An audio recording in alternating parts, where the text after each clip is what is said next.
radio. 162 and 164, slate 4, 5, 6, take 1. Mark. Action!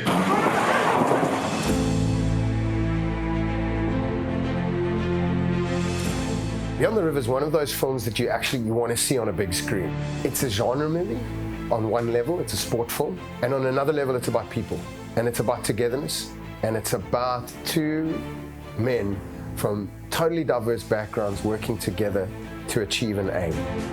South Africa, as much as we wanted to be a rainbow nation, we've sort of gotten to a point where we're a little bit divided and we just gone back into our little comfort zones. The story really teaches us to sort of break those walls down and give people chances.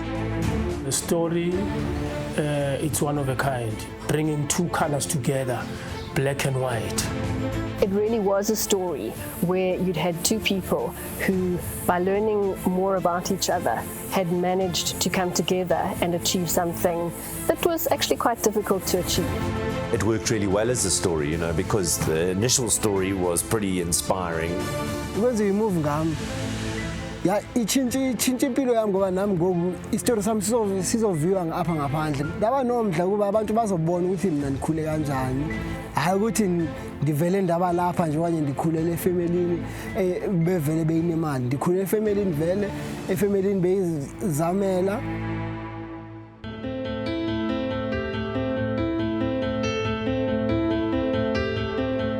The film had a very strange genesis because my producer Robbie got a call from these canoeists and they had the story. Sort of an older white guy and a younger black guy from very different circumstances who teamed up to do the doozy and had a pretty unusual and amazing experience. What was essentially Piers and Siseko's story needed external drama and more character drama, you know, so we took both of those characters and really moved them quite far from Piers and Siseko. Basically, we've got a great story here, but you're too boring. I said, well, I told you that from the start. I was very excited about the project. I enjoyed the script, and they got really good actors involved. Lemo's amazing, so is Grant. A lot of challenges for us in the project, which was also very exciting and very interesting to try and solve those and get something that looks realistic on camera. Technical challenges with this film, starting off with casting. Our leads had to be able to canoe.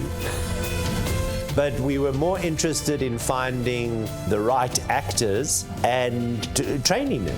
We had an Olympic canoeist, Sean Rubenstein, who was their trainer.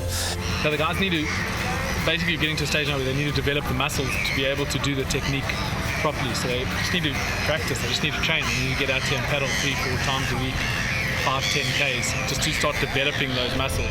Craig was very brave. When Lemo and I met each other for the first time, none of us had ever even sat in a canoe before.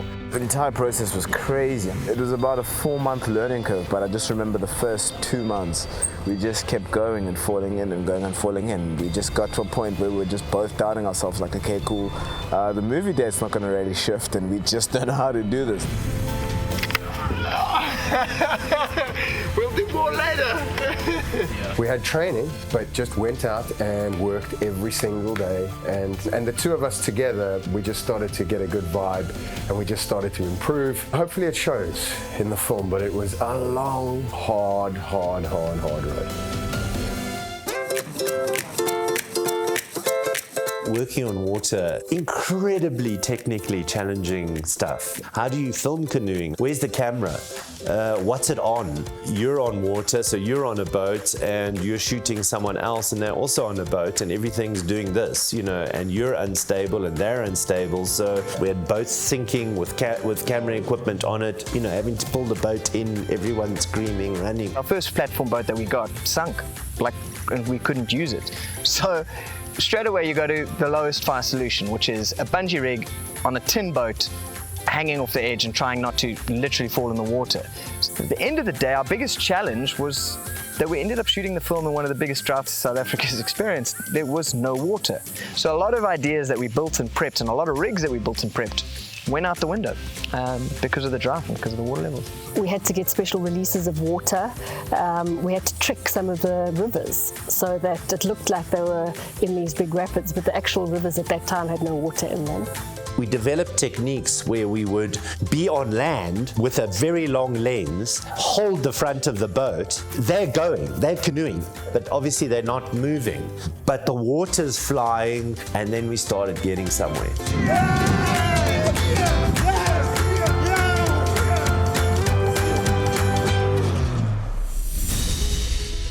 I think it was absolutely awesome that we could still be involved in the making of the film. I remember sitting on the bank of the doozy. I was the stunt double for the actor who was in essence playing myself, and they were dyeing my hair and putting makeup on my skin and things to try and make me look more like myself. I'm so in love with the movie because it is relevant to my true life story. It was a different role from most of the roles that I've portrayed. I'm not a gangster in a movie, but I'm an ex-con who is a mentor. So when I got the role, actually, they've also said, we casted you because you have a similar story. Ukushoot movie kwakuyinto engazi, and then beba uvela ufika ushoot movie uhambe, kanti ukushoot movie kwakuyinto enzima, into enkulu, ukubona nama actors aphezulu, aba bantu aba-actayo, aba-acting inyani, nabantu abaphumelele. Kwakuyinto nje eyitshintsho empilweni yami ngoba ndibona abantu futhi babonana, ndiyakwazi ukuthetha nabo, ndihlale nabo. This morning we did a shot where 2 boats from me was Siseko, and I'm just sitting there like, man, this guy, I've seen him paddle quite a few times, and he's a machine. And I just looked at myself, and I'm a little motor, like on a toy car compared to him. This is one of my favorite processes filming this. Craig is an amazing director. Craig comes from a theatrical background, so he's somebody who really understands actors, understands how to work with actors, understands how to get performances out of actors without sort of beating it out of them. I dig Craig's style with directing. He's a very open director, open to suggestion, open to hearing what you have to say as an artist. Directors like Craig are those kind of directors who give you a will to explore. We had a week of rehearsals and we were able to suggest things and scratch some things which were bad suggestions, take things which were great suggestions, and it sort of makes it a collaborative build towards things. The way he works with his actors, the way he treats his story, and the way that he works, I really, really enjoy working with him. The crew were absolutely incredible. We had to move around a lot, and we had a whole lot of different locations, and as with most South African movies, you're quite pressed for time, but everybody pulled together and really made it happen. I can't say enough about Lemogang Tsipa, what a great guy he is to work with, and every time that I'm with him on screen, I don't feel like I'm acting with a newcomer.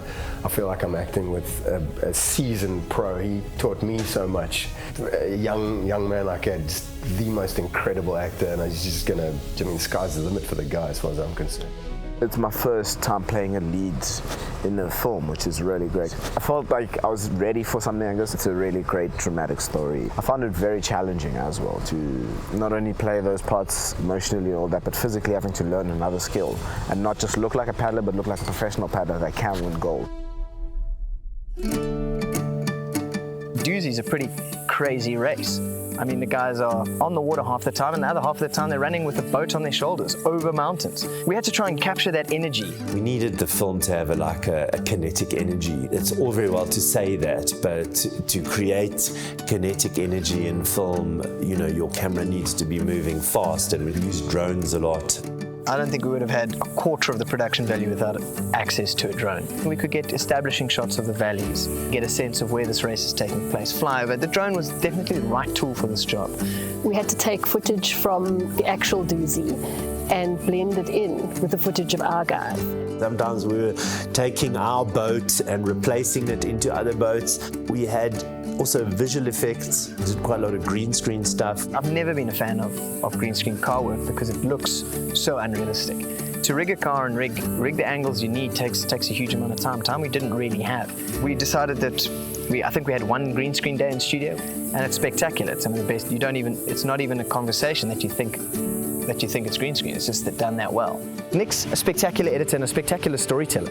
Nick was just amazing the way that he started retelling the story with what works. We had this scene on this guy trying to cut cables off a pylon, and it was one of our biggest headaches, like how physically do we do this? And eventually we did it on green screen in a studio. When I saw what Nick had done with it, it's magic.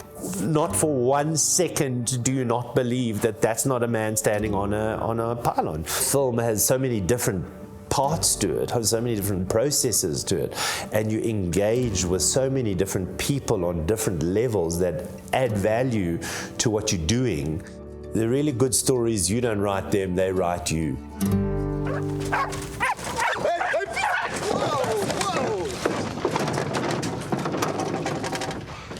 What are you doing? Trust me, I'm scared of those things, when. What's it gonna do to you? Bite me! Hey, look at the size of it. Hey, when the little ones have sharp teeth, it's like razors. Yo, pick up the bird. Nina, you white people are crazy, when. You call your dogs nice things, fluffy. Me, where I come from, we call them Hitler, Rasputin, danger. Kim Jong-un. Things are dangerous, when. I gotta say, I'm very excited about this movie. I'm very excited for people to go and see it. It's not just for canoeing people, it's for everyone. And I think that all the hard work that everyone's put into this project will show. And I think that everybody who goes to see it is going to have a really amazing film experience. And I think everyone's going to come out of there with a lot more than just watching a film. I think they're going to go out of the cinema looking at their lives in a different way. And I'm really proud of that. It's a true South African story. I mean, it's based on the true South African story, which is amazing. And it's one of those things which a lot of people can relate to in the country, because you'll see a lot of different sides of South Africa in the country. It's also just a great story that we should begin supporting. I mean, we should support a lot of South African work. When I watched it the first time, I felt so proud. We can go beyond. We have to consider ourselves as human beings than white or black or whatsoever.